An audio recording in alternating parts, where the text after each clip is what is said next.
എല്ലാവരും കൂടി ഒന്നിച്ചു വന്നു കഴിഞ്ഞപ്പോൾ നല്ല ആത്മവിശ്വാസം സംരംഭക സമൂഹത്തിൽ സൃഷ്ടിക്കാൻ കഴിഞ്ഞിട്ടുണ്ട്. ഇത് കേരളത്തെ സംബന്ധിച്ചൊരു ഗെയിം ചേഞ്ചർ ആയിരിക്കും. ഇപ്പോൾ എത്ര നിക്ഷേപം വന്നു, നിക്ഷേപങ്ങൾ നല്ല രീതിയിൽ തന്നെ വന്നിട്ടുണ്ട്. അതിനേക്കാളും പ്രധാനം ഈ കേരളത്തെക്കുറിച്ചുള്ള ഒരു പ്രതിച്ഛായക്കകത്ത് വലിയ മാറ്റമുണ്ടായി. കേരളം സംരംഭകത്വത്തിനും വ്യവസായത്തിനും അനുയോജ്യമായ ഇടമാണ് എന്ന ഒരു ശരിയായ ചിത്രം ലോകത്തിന് മുന്നിൽ അവതരിപ്പിക്കാൻ കഴിഞ്ഞു. കേരളം കുറേ കൂടി വിസിബിളായി. ഇനി നമുക്ക് കുറേ കൂടി മുന്നോട്ട് പോകാൻ സഹായകരമായിരിക്കും. വ്യവസായ നിക്ഷേപത്തിനോ വിപുലീകരണത്തിനോ അനുയോജ്യമാണ് ഒരു നാട് എന്ന് നിക്ഷേപകർക്ക് ആത്മവിശ്വാസം ഉണ്ടാകുക എന്നതാണ് ഏതൊരു വ്യവസായ മുന്നേറ്റത്തിന്റെയും അടിസ്ഥാനം. ആ നിലയിൽ കേരളത്തിലേക്ക് എത്തുന്ന നിക്ഷേപകർക്ക് സാധ്യമായ എല്ലാ പിന്തുണയും ആത്മവിശ്വാസവും ഉറപ്പാക്കിയാണ് ഇൻവെസ്റ്റ് കേരള ഗ്ലോബൽ സമ്മിറ്റ് അവസാനിക്കുന്നത്. 500 കോടി മുതൽ 30,000 കോടിയുടെ വരെ നിക്ഷേപം. ഒരു ചെറിയ സംസ്ഥാനത്തിന്റെ നിക്ഷേപ സാധ്യതകൾ തേടി ലോകം തന്നെ കൊച്ചിയിലേക്ക് ചുരുങ്ങിയ മണിക്കൂറുകൾ.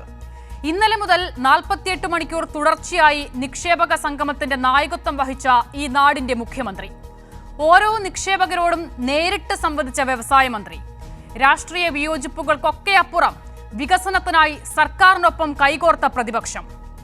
ഈ നാടിന് വല്ലാത്തൊരു ഭംഗിയെന്ന അതിശയവും ആത്മവിശ്വാസവും തോന്നുന്ന നിമിഷങ്ങൾ. 22 വർഷത്തിനിടയിലെ 4ാമത്തെ നിക്ഷേപക സംഗമം എന്ത് നൽകി ഈ നാടിന് എന്ന ചോദ്യത്തിന് എണ്ണിപ്പറയുന്ന കോടികളുടെ കണക്കുകൾക്കപ്പുറം ലോകത്തിന്റെ നെറുകയിൽ പതിഞ്ഞ കൊച്ചു കേരളം എന്നതാകും അല്പം കൂടി ഭംഗിയുള്ള ഉത്തരം. 1.5 ലക്ഷം കോടിയുടെ നിക്ഷേപം എന്നത് ചെറിയ കണക്കാണോ?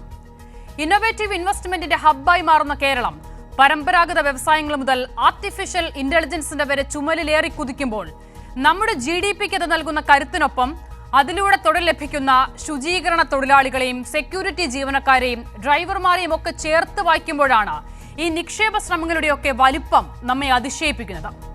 ന്യൂസ് ആൻഡ് വ്യൂസ് ചർച്ച ചെയ്യുന്നു ഇൻവെസ്റ്റ് കേരള ഗ്ലോബൽ സമ്മിറ്റ് എന്ത് നൽകി കേരളത്തിന്. ഇനി ചർച്ചയിൽ അതിഥികളായി നമ്മോടൊപ്പം ചേരുന്നവർ: ശ്രീ VPP മുസ്തഫ CPIM-ൽ നിന്നും,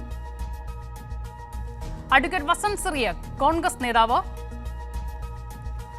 ജോർജ് ജോസഫ് സാമ്പത്തിക വിദഗ്ധൻ എന്നിവരാണ്.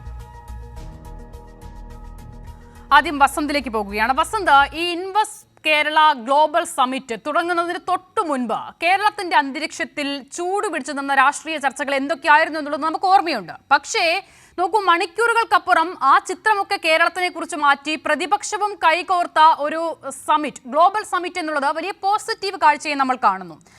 പങ്കെടുത്ത പ്രതിപക്ഷത്തെ പ്രതിനിധീകരിച്ച എല്ലാ നേതാക്കളും വ്യവസായത്തിന്റെ എല്ലാ ശ്രമങ്ങൾക്കും കേരളത്തിന് ഞങ്ങളെ പൂർണ്ണ പിന്തുണ എന്നുള്ള പ്രതികരണം കണ്ടു. നോക്കൂ, അത്തരം ഈ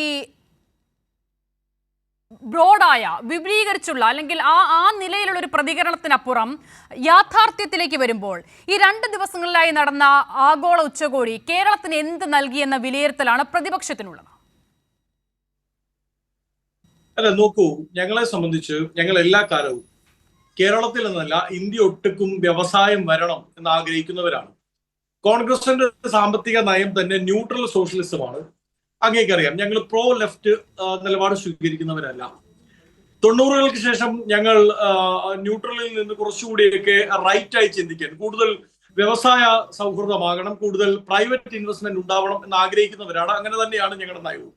അത് കേരളത്തിന്റെ കാര്യത്തിൽ ജിം കൊണ്ടുവന്ന സമയത്ത് തൊട്ട് ഇങ്ങോട്ട് എല്ലാ കാലത്തും ഞങ്ങൾ അതിനെ ശ്ലാഘിച്ചിട്ടുമുണ്ട്. അതുകൊണ്ട് തന്നെയാണ് വ്യവസായ ഇൻവെസ്റ്റ്മെന്റ് മീറ്റ് നടത്താൻ വേണ്ടി കേരളത്തിന്റെ ഭരണ നേതൃത്വം തീരുമാനിക്കുമ്പോൾ അതിൽ നിന്ന് മാറി നിൽക്കേണ്ടതില്ല എന്ന തീരുമാനം ഞങ്ങൾ സ്വീകരിക്കുന്നത്. പക്ഷേ ചില കാര്യങ്ങൾ ചൂണ്ടിക്കാണിക്കാതിരിക്കാനും വയ്യ.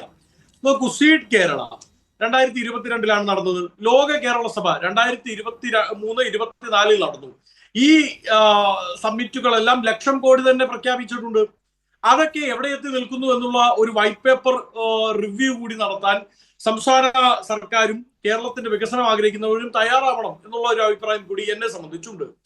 നോക്കൂ, ഇന്ന് ആലുക്കാസ് പറയുകയാണ് കേരളത്തിൽ കഴിഞ്ഞ 7 വർഷക്കാലമായി ഹർത്താലില്ല.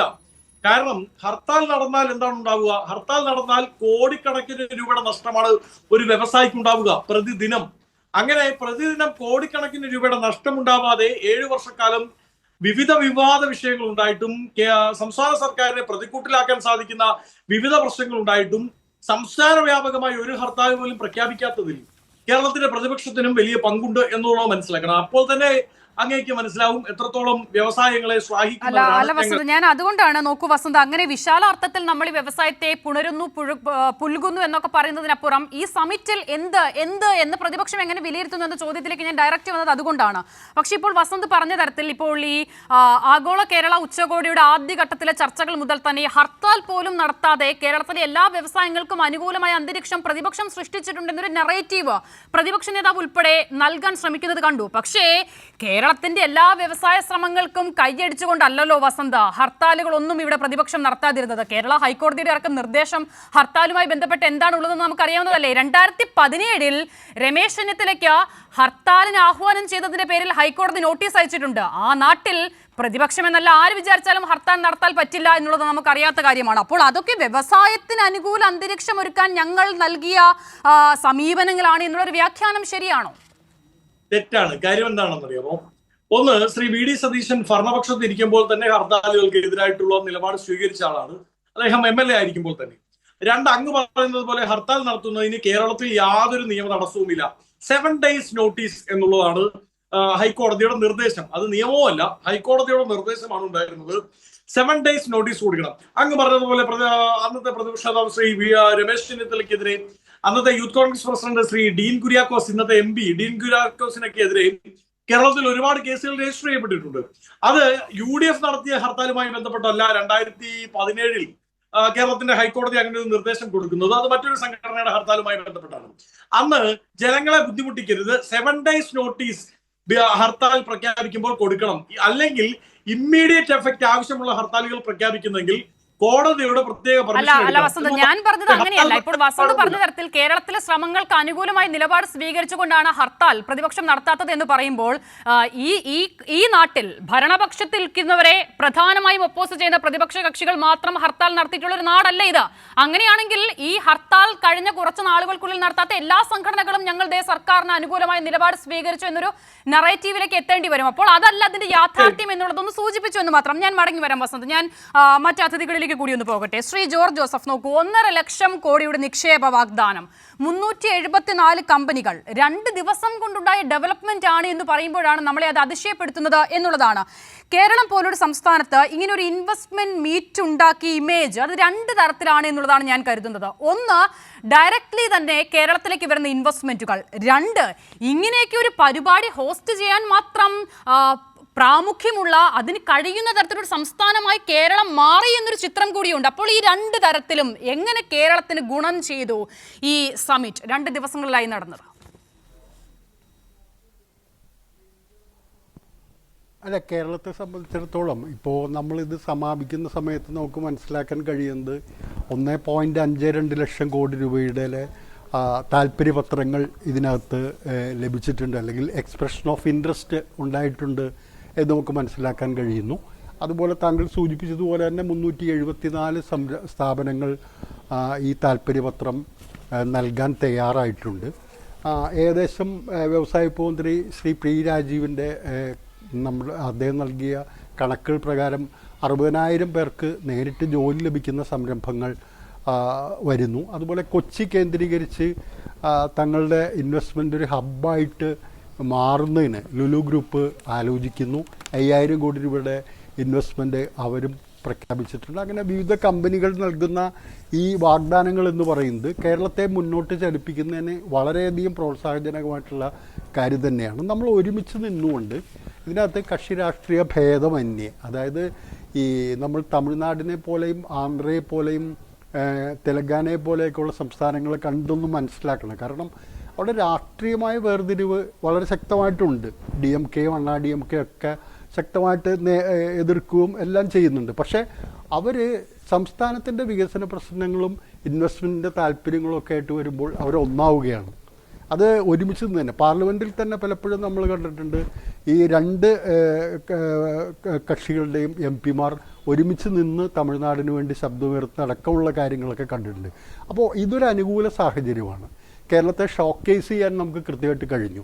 കേരളത്തിന് എന്തെല്ലാം കൊടുക്കാൻ കഴിയും, അതായത് നമ്മൾ പറഞ്ഞു നമുക്ക് 2,000-3,000 ഏക്കർ സ്ഥലം എടുത്ത് തരാൻ കഴിയില്ല.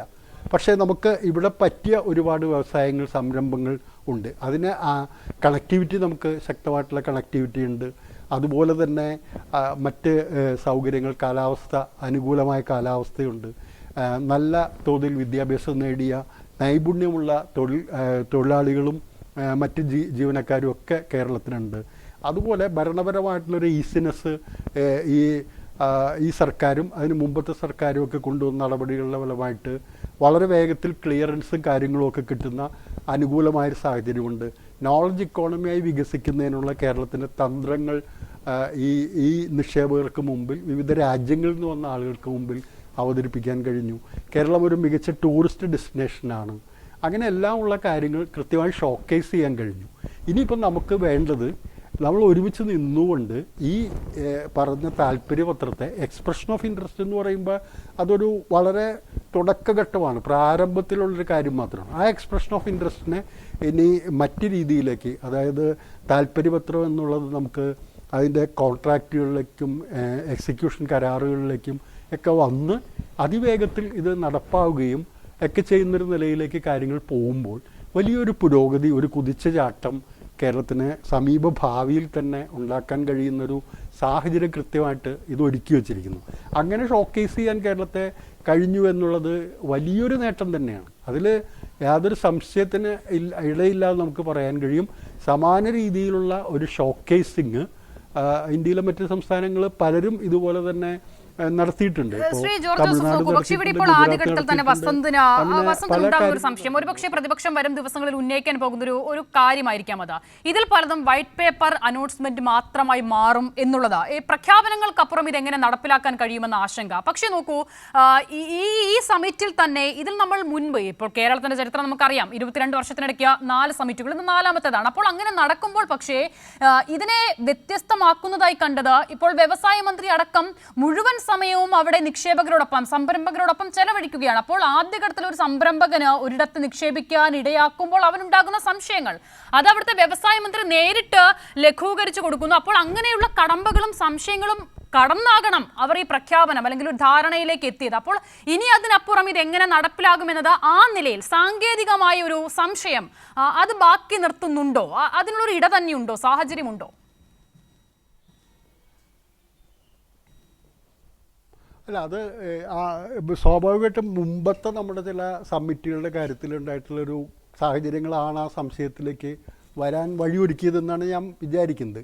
ഇപ്പോൾ 374 താല്പര്യപത്ര, എക്സ്പ്രഷൻ ഓഫ് ഇൻട്രസ്റ്റ് വന്നിട്ടുണ്ടെങ്കിൽ അത് മുഴുവൻ ഒരു വലിയ നമ്മൾ ഉദ്ദേശിക്കുന്ന തരത്തിൽ ഒരു ഇംപ്ലിമെൻറ്റേഷനിലേക്ക് വരണം എന്ന് നമുക്ക് നിർബന്ധ ബുദ്ധി പിടിപ്പിക്കാൻ കഴിയില്ല. കാരണം ഇനി ഇപ്പോൾ താല്പര്യപത്രം പ്രകടിപ്പിച്ചു ഞങ്ങളിങ്ങനെ, അപ്പോൾ അതിനകത്ത് ക്ലാരിഫിക്കേഷൻസും എന്താണ് നിങ്ങൾക്ക് ആവശ്യമുള്ളത് എന്ന് വ്യവസായ മന്ത്രി നേരിട്ട് തന്നെ അവരോട് സംവദിച്ചുകൊണ്ട് കാര്യങ്ങൾ ഓപ്പണായിട്ട് ഒരു ഇൻട്രാക്ഷനിലൂടെ അത് കൃത്യമായി കൊടുക്കാൻ കഴിഞ്ഞു. അതുകൊണ്ട് മിക്കവാറും നമുക്ക് ഈ താല്പര്യപത്രങ്ങളെ കൂടുതൽ അത് ഏതാണ്ട് പൂർണ്ണമായി തന്നെ ഒരു പ്രായോഗിക പദത്തിൽ എത്തിക്കാൻ കഴിയുന്നൊരു സാഹചര്യം ഉണ്ടാകുമെന്നാണ് ഈ മാറിയ ഒരു സാഹചര്യം. ഞാൻ മുൻ സമ്മിറ്റുകൾ പലതും നേരിട്ട് കണ്ട ഒരാളെന്നുള്ള നിലയിൽ ആ സമ്മിറ്റുകളിൽ നിന്ന് ഈ സമ്മിറ്റിൻ്റെ വ്യത്യാസം എന്ന് പറയുന്നത്, അതിൽ നിന്ന് നമുക്ക് വലിയൊരു വ്യത്യാസം കേരളത്തിന് ഇപ്പോൾ സംഭവിച്ചിരിക്കുന്നു. ഇപ്പോൾ ഒരു കാര്യം, ഒരു മെസ്സേജ് തന്നെ കേരളം കൊടുക്കുന്നത് ആലോചിക്കുക. ഈസ് ഓഫ് ഡൂയിങ് ബിസിനസ്സിൻ്റെ കാര്യത്തിൽ അതൊരു തർക്ക വിഷയമാണ്. എങ്കിലും നമ്മൾ പറയണം, നമ്മൾ ടോപ്പ് അച്ചീവർ എന്നുള്ള രീതിയിലേക്ക് കാര്യങ്ങൾ പോയിരിക്കുന്നു. അപ്പോൾ നേരത്തെ ഉണ്ടായിരുന്നതിൽ നിന്ന് നമ്മൾ മാറിയിരിക്കുന്നു എന്നുള്ളൊരു കൃത്യമായിട്ടുള്ളൊരു മെസ്സേജ് ഈ പറഞ്ഞ നിക്ഷേപകരിലേക്കും മറ്റ് രാജ്യങ്ങളിലേക്കും കൊടുക്കാൻ കഴിയുകയാണ്. അതോടൊപ്പം തന്നെ നമ്മൾ കൃത്യമായി നമുക്ക് സ്ഥലമില്ലെങ്കിലും എന്താണോ വേണ്ടത് ആ സ്ഥലം ഞങ്ങൾ കൃത്യമായിട്ട് നിങ്ങൾക്ക് ആവശ്യമുള്ള സ്ഥലം നൽകാൻ തയ്യാറാണ്. അതിന് ലാൻഡ് ബാങ്ക് ഉൾപ്പെടെയുള്ള കാര്യങ്ങളുണ്ടെന്ന് ബഹുമാനപ്പെട്ട മുഖ്യമന്ത്രി പറയുന്ന സ്ഥിതിവിശേഷം ഉണ്ടായി. അതിൽ നിന്ന് നിങ്ങൾക്ക് ആവശ്യമായി. പിന്നെ മറ്റു രീതിയിൽ ഈ ഭരണപരമായ കുരുക്കുകൾ എന്ന് പറയുന്നത് കേരളത്തിൻ്റെ ഒരു പ്രശ്നമായിരുന്നു. അത് ഇവിടെ നമ്മൾ അപേക്ഷിച്ചിട്ടുണ്ടെങ്കിൽ ചെരുപ്പ് തേയുന്ന അവസ്ഥയാവും. വ്യവസായി ഇങ്ങനെ കയറി ഇറങ്ങി നടക്കണം. പിന്നെ ഈ പറഞ്ഞ പോലെ ലേബർ മിലിറ്റൻസി ഉണ്ട്, തൊഴിലാളി യൂണിയനുമായിട്ട് തർക്കവും അതിൻ്റെ പ്രശ്നങ്ങളിലേക്ക് പോകണം എന്നൊക്കെ പറയുമ്പോൾ അതെല്ലാം അഴിച്ചു കൊടുക്കുന്നു. നിങ്ങളിവിടെ വന്നാൽ മതി, എല്ലാം നിങ്ങൾക്ക് കൃത്യമായ ഒരു സിംഗിൾ വിൻഡോ ക്ലിയറൻസിലൂടെ എല്ലാം കിട്ടുന്ന നിലയിലേക്ക്. ഇപ്പോൾ നമ്മൾ കഴിഞ്ഞ ദിവസം തന്നെ ആലോചിക്കുക, പഞ്ചായത്ത് തലത്തിൽ കൊടുക്കുന്ന കാറ്റഗറി എയിൽ പെടുന്ന, കാറ്റഗറി 1 വരുന്ന വ്യവസായങ്ങളെ സംബന്ധിച്ചിടത്തോളം ആ അനുമതി ആവശ്യമില്ല. കൃത്യമായൊരു തീരുമാനമാണ്, വളരെ എഫക്റ്റീവായിട്ടുള്ള. കാരണം നമ്മുടെ ഈ വ്യവസായ സമൂഹം ഒന്നടങ്കം വളരെ സ്വാഗതം ചെയ്തിട്ടുള്ളൊരു കാര്യമാണ്. കാരണം ഇവർക്ക് പലപ്പോഴും ഈ പഞ്ചായത്ത് തലത്തിൽ പോയിട്ടാണ് ഈ സംവദിക്കേണ്ടി വരുമ്പോൾ ഈ പ്രശ്നം വരുന്നത്. അതിനവർക്ക് വലിയ ബുദ്ധിമുട്ടുണ്ട്. കാരണം ആ തലങ്ങളിൽ വരുന്ന ആളുകളെ സംബന്ധിച്ച് ഇതിനെ സംബന്ധിച്ച് കാര്യമായിട്ടുള്ള വിജ്ഞാനമോ അല്ലെങ്കിൽ ഇതെന്താണ് സംഭവം എന്ന് കൃത്യമായി മനസ്സിലാക്കുന്ന ടെക്നിക്കൽ നോഹവും മറ്ററിവുകളും ഉണ്ടാവണമെന്നില്ല. പിന്നെ പല രീതിയിലും അവർ സ്വാധീനിക്കപ്പെടാനുള്ള സാധ്യതകളും വരുന്നു. അതെല്ലാം രീതിയിൽ ആ ഒരു വലിയൊരു അഡ്മിനിസ്ട്രേറ്റീവ് കുരുക്കുകൾ അഴിക്കുക, ലാൻഡ് കൊടുക്കാൻ തയ്യാറാവുക, പിന്നെ അതുപോലെ തന്നെ മറ്റ് രീതിയിലുള്ള എല്ലാ ക്ലിയറൻസുകളും വേഗം കൊടുക്കുക. ഇതെല്ലാം വരുമ്പോൾ ഈ നേരത്തെ ഉണ്ടായിരുന്ന അനുഭവത്തിൽ നിന്ന് വ്യത്യസ്തമായൊരു ചിത്രം ഉണ്ടാകുമെന്നാണ് ഞാൻ ഇത്തവണ പ്രതീക്ഷിക്കുന്നത്. അപ്പോൾ 374 എന്ന് പറയുന്നത് ഒരുപക്ഷെ അതിൻ്റെ നടപ്പാക്കലിലേക്ക് വരുമ്പോൾ എല്ലാവർക്കും അത് അതുപോലെ തന്നെ പോകണമെന്ന് നിർബന്ധമില്ല. പക്ഷേ ഒരു 300 വരികയാണ്, മേജറായിട്ട് 250 275 ഇത് വരികയാണെങ്കിൽ അതുണ്ടാക്കാവുന്ന ഒരു ഇമ്പാക്റ്റ് എന്ന് പറയുന്നത്, അതിൻ്റെ ഒരു മൾട്ടിപ്ലയർ എഫക്റ്റ് എന്ന് പറയുന്നത് നിസ്സാരമായിട്ടുള്ളൊരു കാര്യമല്ല. തീർച്ചയായും ശ്രീ ജോർജ്, ഏറ്റവും പ്രധാനപ്പെട്ട കാര്യം ഞാൻ അവിടെ ഒന്ന് ഇടപെടുകയാണ്. വസന്ത് ശ്രീയേക്ക്, അത് ഏറ്റവും പ്രധാനപ്പെട്ട ഒരു കാര്യമാണ്. ഇപ്പോൾ നമ്മളൊരു 374 എന്നൊരു ഫിഗർ അതിങ്ങനെ ഫിഗർ ഔട്ട് ചെയ്ത് ചിലപ്പോൾ അതിൽ ഊന്നി നിന്നാൽ ഇത് പ്രാവർത്തികമായി വരുമ്പോഴേക്കും ഏതെങ്കിലുമൊക്കെ കാരണത്താൽ ചിലർ പിന്മാറുകയോ അല്ലെങ്കിൽ നടക്കാതിരിക്കുകയോ ചെയ്യുന്ന ഒരു സാഹചര്യം ഉണ്ടാകാം. പക്ഷെ നോക്കൂ, ഞാൻ വസന്തിനോട് തുടക്കത്തിൽ എൻ്റെ ചോദ്യം തന്നെ അതായിരുന്നു. ഈ ഇൻവെസ്റ്റ് കേരള ഗ്ലോബൽ സമ്മിറ്റിലേക്ക് നമ്മൾ പോകുന്ന ഘട്ടത്തിൽ കേരളത്തിന്റെ രാഷ്ട്രീയ മണ്ഡലത്തിൽ ഉണ്ടായിരുന്ന ചർച്ച അതെന്തായിരുന്നു എന്നുള്ളത് വസന്തിന് ഓർമ്മയുണ്ടാകുമല്ലോ.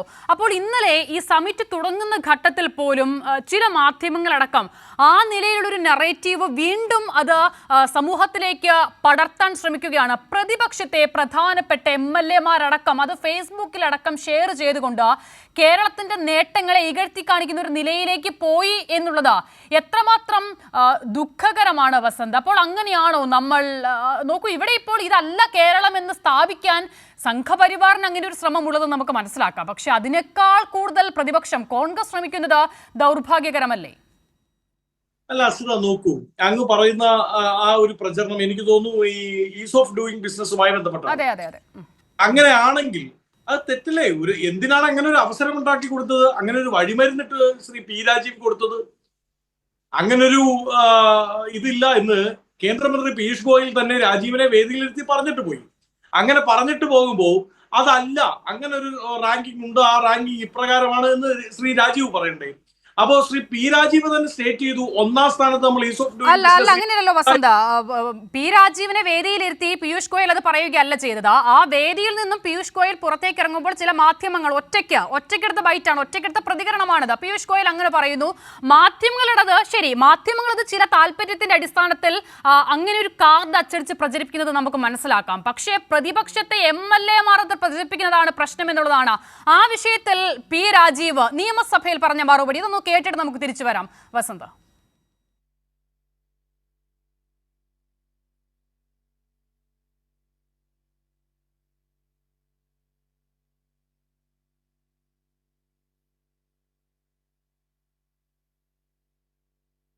ഈ ഈസ് ഓഫ് ഡൂയിങ് ബിസിനസ് ഇപ്പൊ ബിസിനസ് റിഫോംസ് ആക്ഷൻ പ്ലാൻ ആണ്, BRAP ആണ്, 2021 മുതൽ തന്നെ.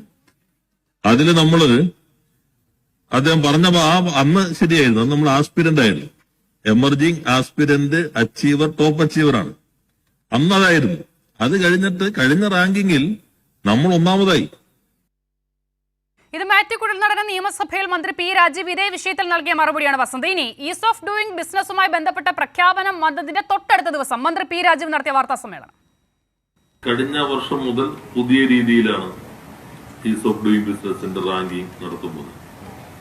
ഏറ്റവും കൂടുതൽ മാർക്ക് നേടിയ ആളുകൾ ടോപ്പ് അച്ചീവേഴ്സ്, പിന്നെ അടുത്ത കാറ്റഗറി അച്ചീവേഴ്സ്, പിന്നെ ആസ്പിരൻസ്, പിന്നെ എമർജിംഗ് ബിസിനസ് സിസ്റ്റം എന്നുള്ളതാണ്. അപ്പൊ അതിൽ നമ്മൾ 20 വിലയിരുത്തൽ അടിസ്ഥാനപ്പെടുത്തി നമ്മൾ 28ാം സ്ഥാനത്തായിരുന്നു. അന്ന് റാങ്കിങ് ആയിരുന്നു 1, 2, 3, 4 എന്നായിരുന്നു. കഴിഞ്ഞ ഇത് മുതലാണ് ഈ 4 കാറ്റഗറി ആയിട്ട് തിരിച്ചത്. 4 കാറ്റഗറിയെ തിരിച്ചപ്പോഴും റാങ്കിങ് എന്ന നിലയിൽ നമ്മൾ അറിയിക്കേണ്ട, അങ്ങനെയാണ് 15ആണെന്ന് നമുക്ക് മനസ്സിലായത്. നമ്മളപ്പോ 3ാമത്തെ കാറ്റഗറിയിലായിരുന്നു. ആസ്പിരൻസ് മാറാൻ ശ്രമിച്ചുകൊണ്ടിരിക്കുന്ന ആ പട്ടികയിലാണ് നമ്മളെ ഉൾപ്പെടുത്തിയിട്ടുള്ളത്. ഇത്തവണ നമ്മൾ ടോപ്പ് അച്ചീവേഴ്സിലാണ് വന്നത്.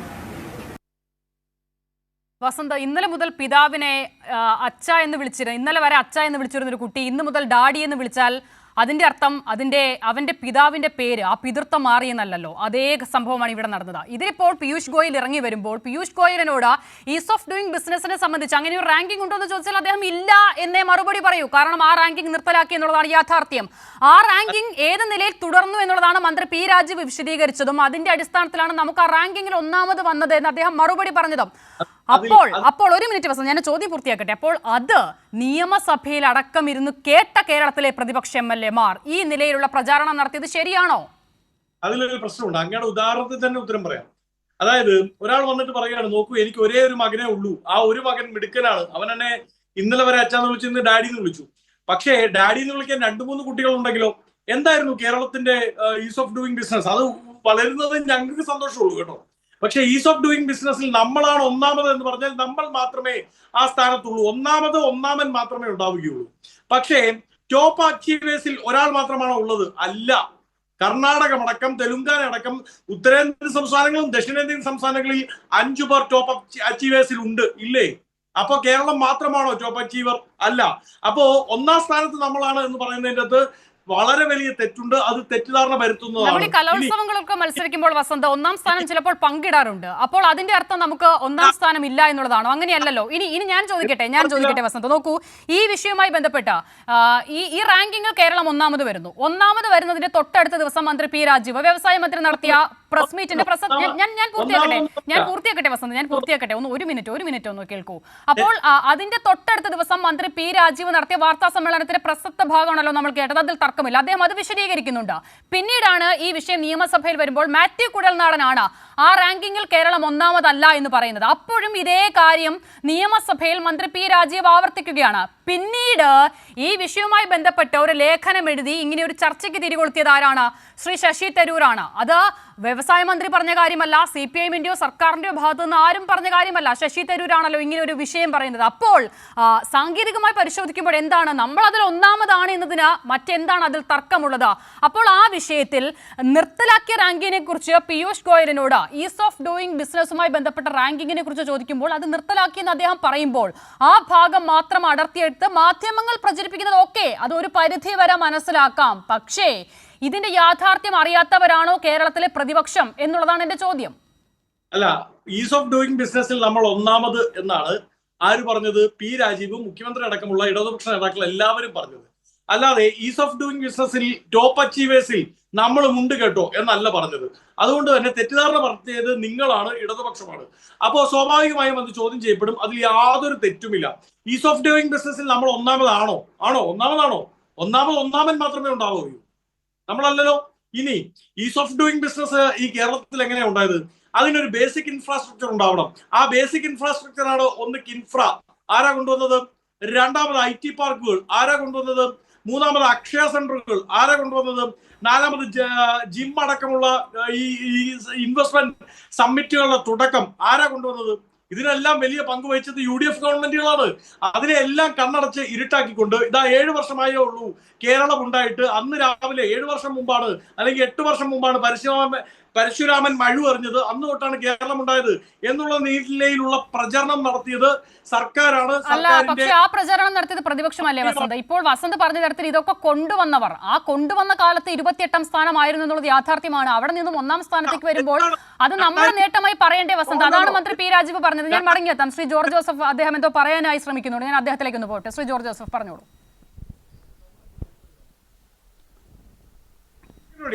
അതായത് അതിനകത്തൊരു കൺഫ്യൂഷൻ എന്ന് പറയുന്നത്, നമ്മൾ ഈ ടോപ്പ് അച്ചീവേഴ്സ് എന്ന് പറയുന്ന കാര്യത്തിൽ നേരത്തെ സൂചിപ്പിച്ചതുപോലെ തന്നെ പല സംസ്ഥാനങ്ങളും ഉണ്ട് എന്ന് നമ്മൾ മനസ്സിലാക്കേണ്ടത് 9 കാറ്റഗറികൾ ലിസ്റ്റിൽ ആ 9 കാറ്റഗറികളിൽ 2, 3, 4, 5 എണ്ണത്തിൽ ടോപ്പ് അച്ചീവർ എന്നുള്ള റാങ്കിൽ വന്നിട്ടുള്ള സംസ്ഥാനങ്ങളുണ്ട്.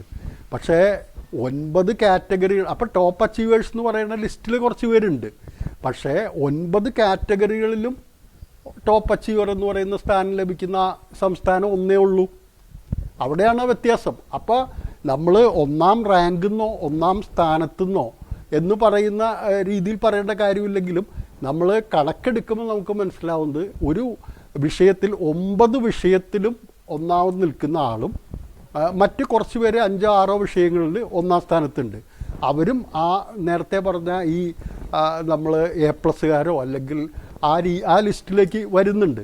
പക്ഷേ ആ കണക്കെടുക്കുമ്പോൾ എല്ലാ കാറ്റഗറിയിലും എല്ലാ ക്രൈറ്റീരിയയിലും വെച്ച് ടോപ്പ് അച്ചീവർ നേടുന്ന ആൾ തീർച്ചയായിട്ടും നമുക്ക് സാങ്കേതികമല്ലാത്ത രീതിയിലാണെങ്കിൽ പോലും ഒന്നാം സ്ഥാനക്കാരെന്ന് തന്നെ പറയേണ്ടി വരും. എന്തായാലും തർക്ക വിഷയമായിട്ട് ആ ഒന്നാം സ്ഥാനം എന്ന് പറയുന്ന കാര്യമില്ല. കാരണം അത് റാങ്ക് ചെയ്യുമ്പോൾ ടോപ്പ് അച്ചീവർ, ആസ്പിരൻ്റ് അങ്ങനെയൊക്കെയുള്ള ഇത് കൊടുക്കുകയാണെന്നാണ് അർത്ഥമുള്ളൂ. അപ്പോൾ അതുകൊണ്ട് അതിനെ നമുക്ക് ഒന്നാം സ്ഥാനത്താണ് കേരളം എന്ന് പറയുന്നതിൽ ഒരു തെറ്റു വരുന്നില്ല. അതാണ് അതിനകത്തുള്ള വിഷയം. അപ്പോൾ ഈ പല ആളുകളും ടോപ്പ് അച്ചീവേഴ്സിൻ്റെ പല സംസ്ഥാനങ്ങളും ടോപ്പ് അച്ചീവേഴ്സിൻ്റെ ലിസ്റ്റിലുണ്ട്. അവർ പല കാറ്റഗറികളിലും ഒന്നാം സ്ഥാനത്താണ്. പക്ഷേ 9 കാറ്റഗറികളിൽ ഒന്നാം സ്ഥാനത്ത് നിൽക്കുന്നത് കേരളമാണ്. അപ്പോൾ ഏറ്റവും കൂടുതൽ കാറ്റഗറികളിൽ ടോപ്പ് അച്ചീവർ എന്ന് പറയുന്ന റാങ്ക് നേടിയ ആളല്ലേ നമ്പർ 1 ആയിട്ട് വരുന്നത്. അങ്ങനെയാണ് ശ്രീ ജോർജ് ജോസഫ്. എനിക്കതിൽ മനസ്സിലാകാത്ത കാര്യം നോക്കൂ, ഇങ്ങനെ ഒരു ചോദ്യം പീയൂഷ് ഗോയലിനോട് ചോദിക്കുമ്പോൾ ആ റാങ്കിംഗ് നിർത്തലാക്കി എന്നുള്ളത് ആ ചോദ്യത്തിനുള്ള ഒരു മറുപടിയായിട്ടായിരിക്കാം അദ്ദേഹം അത് പറയുന്നത്. അപ്പോൾ ആ റാങ്കിംഗ് നിർത്തലാക്കിയെന്ന് അദ്ദേഹം പറയുമ്പോൾ മന്ത്രി പി രാജീവ് പറഞ്ഞ കാര്യവും പീയൂഷ് ഗോയലിന്റെ മറുപടിയും ചേർത്ത് വെച്ച് മന്ത്രി പറഞ്ഞത് മുഴുവൻ കള്ളമായിരുന്നു, സർക്കാർ പറയുന്നത് മുഴുവൻ കള്ളമാണ് എന്നൊരു വ്യാജ വാർത്ത പടച്ചുവിടുകയാണ്. ഇങ്ങനെ ഒരു ആഗോള നിക്ഷേപക ഉച്ചകോടി നടക്കുന്നതിന്റെ ആദ്യത്തെ ദിവസമാണ് ഇങ്ങനെ ഒരു പ്രചാരണം എന്നുള്ളത് ഓർക്കണം.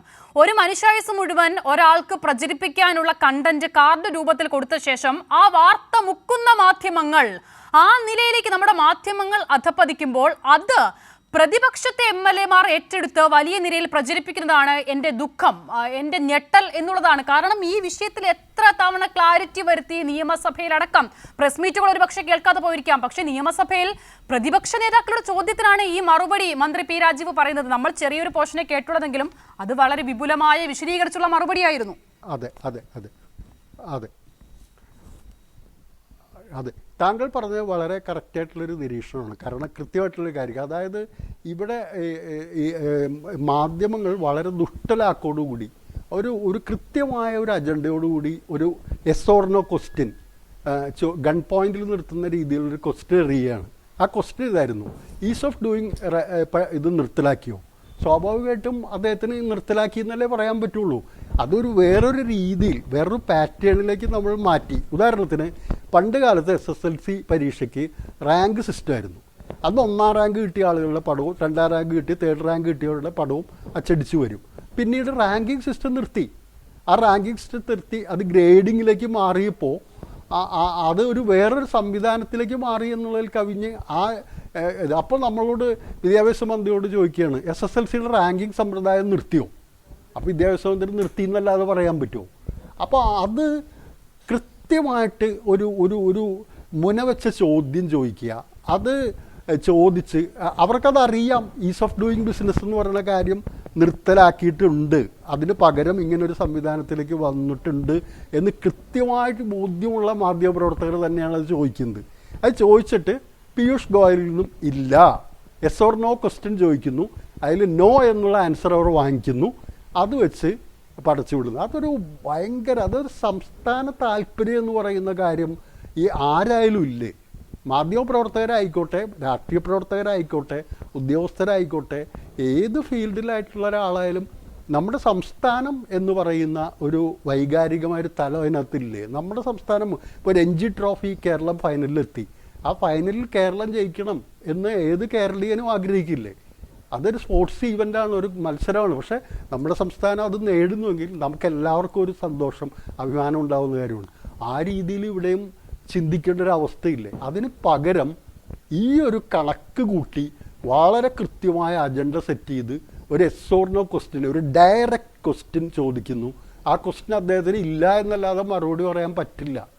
ആ ഒരവസ്ഥയിൽ കൊണ്ടുവന്നിച്ചിട്ട് ഈ മാതിരി ഒരു കളി കളിക്കുന്നതെന്ന് പറയുന്നത് വളരെ വിചിത്രമായൊരു കാര്യമാണ്. എന്തുകൊണ്ടാണ് ഈ മാധ്യമങ്ങൾ ഇത്രയധികം ഒരു അലോസരപ്പെടുന്നത് എന്നെനിക്ക് മനസ്സിലാവുന്നില്ല. കാരണം ഇത് കേരളത്തിൻ്റെ ഒരു താല്പര്യത്തിന് വേണ്ടിയല്ലേ? ഒരേ സമയം ഒരു പറയുന്നു കേരളത്തിൽ നിന്ന് പുറത്തേക്ക് കുട്ടികൾ ഒഴിഞ്ഞു പോകുന്നു, ഇവിടെ നിന്ന് സ്ഥലമില്ല, ഇവിടെ പഠിക്കാൻ നിർവാഹമില്ല, ജോലിയില്ല, പഠിച്ചവർ വെറുതെ ഇരിക്കുന്നു, ഓടിപ്പോകുന്നു എന്ന് പറയുന്നു. അത് തന്നെ കേരളം പുറത്തേക്ക് പോകുന്ന ആളുകളുടെ കൂട്ടത്തിൽ ഇന്ത്യയിൽ 10ാം സ്ഥാനത്താണ് കേരളം. അത് മറച്ചു പിടിച്ചുകൊണ്ട് കേരളത്തിൽ നിന്ന് മാത്രമേ ഒഴുക്കുള്ളൂ.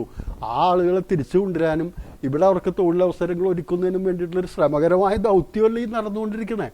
അപ്പോൾ അതിന് ഗവൺമെൻറ്റിനെ ഇനി പിന്തുണച്ചില്ലെങ്കിലും നേരിട്ട് അവരെ ശ്ലാഘിച്ച് അഭിനന്ദിച്ച് പോയില്ലെങ്കിലും ഇത്തരത്തിലൊരു ദുഷ്ടലാക്കോടുകൂടി പ്രവർത്തിക്കുന്നൊരു മാധ്യമ പ്രവർത്തനം നമുക്ക് ഈ അടുത്ത കാലത്ത് ഒന്നും കാണാൻ കഴിയുന്നില്ല. അത്ര വിചിത്രമായ രീതിയിലാണ് ഇതിൻ്റെ പോക്കെന്ന് നമുക്ക് പറയാതിരിക്കാൻ യാതൊരു നിർവാഹവും ഇല്ലാത്ത സ്ഥിതിയാണ് ആ വിഷയത്തിൽ പറയാനുള്ളത്. തീർച്ചയായും വസന്ത്, അപ്പോൾ ആ ഈസ് ഓഫ് ഡൂയിങ്ങുമായി ബന്ധപ്പെട്ട് ഇത്ര നേരം ഉയർത്തിക്കൊണ്ടിരുന്ന വാദം ഇനി അത് വസന്തിനെ പോലുള്ള ആളുകളിൽ നിന്നും ഉണ്ടാകുമോ എന്നത് എൻ്റെ സംശയമാണ്. ഒപ്പം തന്നെ നേരത്തെ പറഞ്ഞതുപോലെ ഇത്തരം വാദങ്ങൾ മാധ്യമങ്ങൾ ഉയർത്തുമ്പോൾ പ്രതിപക്ഷത്തെ പ്രധാനപ്പെട്ട നേതാക്കൾ അത് അറിയാതെ അല്ല അറിഞ്ഞുകൊണ്ട് അതിനൊപ്പം നിൽക്കുന്നു എന്നുള്ളത് അത് ഇതിനോട് ചേർത്ത് വെക്കട്ടെ. ചോദ്യത്തിലേക്ക് വരാം.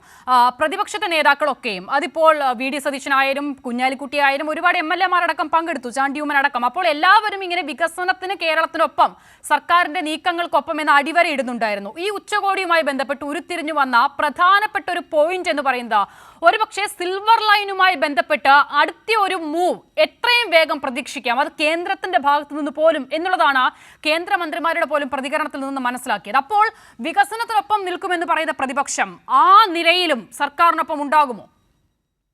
അല്ല, നോക്കൂ, ഈ എക്സ്പ്രസ് ഹൈവേ വന്നപ്പോൾ എതിർത്തത് ആരാണ്? അങ്ങേക്ക് ഓർമ്മയുണ്ടോ? കൊച്ചി വിമാനത്താവളം വന്നപ്പോൾ എതിർത്തത് ആരാണ്? മെട്രോ വന്നപ്പോൾ, ഗെയിൽ പൈപ്പ് ലൈൻ വന്നപ്പോൾ, എന്തിനേറെ ഇന്ന് ഈ ഗ്ലോബൽ ഇൻവെസ്റ്റേഴ്സ് മീറ്റ് നടന്ന കൺവെൻഷൻ സെന്റർ അവിടെ നിർമ്മാണം ആരംഭിച്ചപ്പോൾ എതിർത്ത് സമരം ചെയ്തവരാണ്? അതൊക്കെ CPM ആണ്. ഞങ്ങൾ ഒരു കാലത്തും ഈ പറയുന്ന കേരളത്തിൽ വന്ന ഒരു വികസനത്തിനെതിരെ സമരം ചെയ്തവരില്ല. വസന്ത, ഈ വികസനത്തിനെതിരെ സമരം ചെയ്തു എന്നുള്ള വാദം വീണ്ടും ഉയർത്തിയാൽ കഴിഞ്ഞ ദിവസങ്ങളിലൊക്കെ അത് സജീവ ചർച്ച ചെയ്ത വിഷയമാണ് വസന്ത. അത് വീണ്ടും അതിലേക്ക് പോകേണ്ടി വരും വസന്ത. എന്ത് വികസനത്തിനെതിരെയാണ് സമരം ചെയ്തത്? ഈ മെട്രോയുടെ കാര്യത്തിലടക്കം ഒരുപാട് തവണ ഇത് പറയുന്നത് കേട്ടിരുന്നു. ഏതിനെതിരെയുള്ള സമരമാണെന്ന് പറഞ്ഞു? മെട്രോയുടെ എതിരെയുള്ള സമരത്തിലടക്കം പ്രതിപക്ഷ നേതാവൊക്കെ കഴിഞ്ഞ ദിവസം വലിയ തരത്തിൽ ആ വാദം ഉയർത്തുന്നത് കേട്ടിരുന്നു വസന്ത. പക്ഷെ വസ്തുത അതാണോ? ഗെയിലിനെതിരെ ആരും സമരം ചെയ്തിട്ടില്ല. ശ്രീ പി രാജീവ്, ഇന്നത്തെ വ്യവസായ മന്ത്രിയായിട്ടുള്ള ശ്രീ പി രാജീവ് ഗെയിൽ ഉൾപ്പെടെയുള്ള വിഷയങ്ങളിൽ ഉയർത്തിയ പ്രതിഷേധം എന്തിനായിരുന്നു എന്നുള്ളത് അക്കമിട്ട് പറഞ്ഞിട്ടുണ്ട് കഴിഞ്ഞ ദിവസം ഒരു പൊതുപരിപാടിയിൽ. താങ്കൾ കേട്ടു കാണുമെന്ന് ഞാൻ കരുതുന്നു. അല്ല, ഒരു അക്കോടുണ്ടെന്നേ. അദ്ദേഹം തന്നെ സമരമുഖത്തേക്ക് ഉദ്ഘാടനം ചെയ്യുന്ന സമരത്തിന്റെ ഇതാ നോക്കൂ. അദ്ദേഹം തന്നെ ഉദ്ഘാടനം ചെയ്യുന്ന സമരത്തിന്റെ അങ്ങ് നേരത്തെ ചോദിച്ചല്ലോ, നിയമസഭയിൽ പറഞ്ഞത് കേട്ടില്ല എന്ന് ചോദിച്ചാൽ, ഉദ്ഘാടനം ചെയ്യാൻ പോകുമ്പോൾ അദ്ദേഹം തന്നെ കൈ പിടിച്ചിരിക്കുന്ന ബാനറിൽ എഴുതിയിരിക്കുന്നത് അദ്ദേഹം വായിച്ചില്ലേ? No gambling without our lives, pipeline through the popular areas, pipeline bomb. GAIL ഒരു പൈപ്പ് ലൈൻ ബോംബാണ് എന്താ ഗെയിൽ പൈപ്പ് ലൈൻ വരുമ്പോൾ ഭൂമി ഏറ്റെടുക്കുന്നതിലടക്കം അവിടെയുള്ള ആളുകൾ ആശങ്ക പ്രകടിപ്പിച്ചപ്പോൾ ആ ആളുകളുടെ ആശങ്ക പരിഹരിച്ച് എന്തുകൊണ്ട് അന്നത്തെ UDF സർക്കാരിന് അതുമായി ബന്ധപ്പെട്ട് മുന്നോട്ട് പോകാനായില്ല എന്നുള്ള ചോദ്യം ഞാൻ ഇവിടെ വെക്കട്ടെ വസന്ത. അത് ഈ ഭൂമി ഏറ്റെടുക്കുന്നവരുടെ നഷ്ടപരിഹാരത്തിലായിരുന്നുവെങ്കിൽ പിന്നീട് ആ ഭൂമി ഏറ്റെടുക്കുന്ന വിഷയത്തിൽ LDF സർക്കാർ വരുമ്പോൾ അത് എങ്ങനെ പരിഹരിച്ചു എന്നുള്ളത് വസന്തിന് അറിയാത്ത കാര്യമാണോ? അങ്ങനെയാണല്ലോ ആ പദ്ധതിയുമായി ബന്ധപ്പെട്ട് മുന്നോട്ട് പോയത്. തെറ്റിദ്ധരിപ്പിക്കരുത് അസിത. ഭൂമി ഏറ്റെടുക്കുന്നതുമായി ബന്ധപ്പെട്ട പ്രശ്നമല്ല സമരം. അങ്ങനെ ആയിരുന്നെങ്കിൽ ഞാനിപ്പോ ഉയർത്തി കാണിച്ച നിങ്ങളുടെ പി രാജീവ് ഡൽഹിയിൽ ഉദ്ഘാടനം ചെയ്യുന്ന പരിപാടിയുടെ ബാനറിൽ ഏതാണ് ഇത് കിട്ടണം, ഈ പറയുന്ന മാന്യമായ നഷ്ടപരിഹാരം കിട്ടണമെന്നൊരു ആപ്തവാക്യമില്ലെന്നേ. അതിലുള്ളത് ഇത് പൈപ്പ് ബോംബാണ് എന്നാണ്. അതായത് ഒരടിസ്ഥാനവുമില്ലാത്ത വാദം വെച്ചാണ് നിങ്ങൾ സമരം ചെയ്തത്. പിന്നെ കൊച്ചി മെട്രോയുമായി ബന്ധപ്പെട്ട് എന്തൊക്കെ സമരങ്ങളും അഴിമതി ആരോപണങ്ങളും നടന്നു എന്ന് നമ്മൾ കണ്ടാണ്.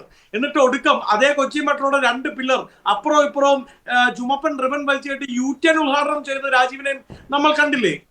വസന്ത്, ഇപ്പോൾ വസന്ത് ഉന്നയിച്ച എല്ലാ വിഷയത്തിലും പണ്ടത്തെ നിലപാട് എന്താണ് എന്നുള്ളത് ഈ ഘട്ടത്തിൽ ചുരുങ്ങിയ സമയത്തിനുള്ളിൽ എടുക്കാൻ സാധിക്കില്ല. ഞാൻ വരാം ശ്രീ ജോർജ് ജോസഫ്, ഞാൻ കാണുന്നുണ്ട്. പക്ഷേ ഇപ്പോൾ താങ്കൾ പറഞ്ഞ കൊച്ചി മെട്രോയുടെ വിഷയത്തിൽ നമ്മൾ ആ ഒരു പ്രതിഷേധവും പ്രക്ഷോഭവും ഉയർത്തുമ്പോൾ നമുക്ക് പറയാനുള്ളത് ഒരു കാര്യമായിരിക്കുമല്ലോ. ഇപ്പോൾ നാളുകൾ കഴിയുമ്പോൾ ആ കാര്യം അത് റെക്കോർഡ്സായി ഉള്ളത് മാറ്റാനൊന്നും സാധിക്കില്ലല്ലോ അല്ലെ? അങ്ങനെയെങ്കിൽ കൊച്ചി മെട്രോ പണി നടക്കുന്ന സമയത്ത് എന്താണ് അന്നത്തെ LDF പ്രതിപക്ഷം ഉയർത്തിയ വാദങ്ങൾ? വസന്ത് പറയുന്ന തരത്തിൽ മെട്രോയ്ക്കെതിരെ സമരം ചെയ്തോ CPIM എന്നുള്ളത് കൈരളിയുടെ തന്നെ ഒരു പഴയ റിപ്പോർട്ടാണ്. ആ റിപ്പോർട്ടിൽ ഇപ്പോൾ മാറ്റം വരുത്താനൊന്നും നമുക്കാകില്ലല്ലോ, വർഷങ്ങൾക്ക് മുൻപുള്ളതാണ്. അതൊന്ന് കേട്ടിട്ട് വരാം. കൊച്ചി മെട്രോ റെയിൽവേയുടെ നിർമ്മാണ പ്രവൃത്തികൾ അട്ടിമറിക്കാനും കമ്മീഷൻ വാരാനും UDF മന്ത്രിമാരും ഉദ്യോഗസ്ഥ ലോബിയും ചേർന്ന് നടത്തുന്ന ഇടപെടലുകൾ അവസാനിപ്പിക്കണമെന്നും കൊച്ചി മെട്രോയുടെ നിർമ്മാണം DMRCയെയും E ശ്രീധരനെയും ഏൽപ്പിക്കണമെന്നും ആവശ്യപ്പെട്ടാണ് മനുഷ്യ മെട്രോയുടെ ഭാഗമായി കൊച്ചി നഗരത്തിൽ 10,000 അണിനിരന്നത്.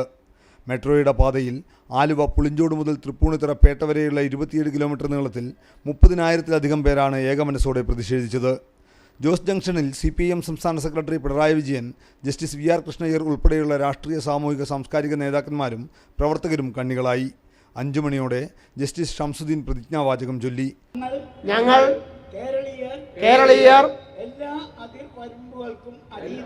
എല്ലാ അതിർവരമ്പുകൾക്കും അതീതമായി ഒറ്റക്കെട്ടായി ആവശ്യപ്പെടുന്നു. കൊച്ചി മെട്രോ DMRCയെയും E ശ്രീധരനെയും ഏൽപ്പിക്കുക. ഡോക്ടർ ടോണി ഫെർണാണ്ടസ് ആണ് ആദ്യ കണ്ണിയായത്. LDF കൺവീനർ വൈക്കം വിശ്വൻ അവസാന കണ്ണിയായി. ജനകീയ പ്രതിരോധത്തിൻ്റെ പുതിയ മുഖമാണ് മനുഷ്യ മെട്രോയിലൂടെ കൊച്ചി നഗരത്തിൽ കണ്ടത്. തുടർന്ന് നഗരവികസന സമിതിയുടെ ആഭിമുഖ്യത്തിൽ പ്രതിഷേധ യോഗം ചേർന്നു. ജസ്റ്റിസ് VR കൃഷ്ണയ്യരുടെ അധ്യക്ഷതയിൽ CPIM സംസ്ഥാന സെക്രട്ടറി പിണറായി വിജയൻ യോഗം ഉദ്ഘാടനം ചെയ്തു. P Rajeev MP, S Sharma MLA, MV Govindan, K Chandran Pillai, NK Premachandran, Binoy Viswam, Kadannappally Ramendran തുടങ്ങി നിരവധി പേർ സംബന്ധിച്ചു. News bureau, Kochi. ജോർജ് ജോസഫ്, 27/10/2012 കൈരളി TVയിൽ സംപ്രേഷണം ചെയ്ത റിപ്പോർട്ടാണ് നമ്മളിപ്പോൾ വീണ്ടും കേട്ടത്. DMRCയും E ശ്രീധരനെയും മെട്രോയുടെ നിർമ്മാണവുമായി ബന്ധപ്പെട്ട ചുമതലകൾ ഏൽപ്പിക്കുക എന്ന് പറഞ്ഞ് CPIM സമരം ചെയ്തിരുന്നു.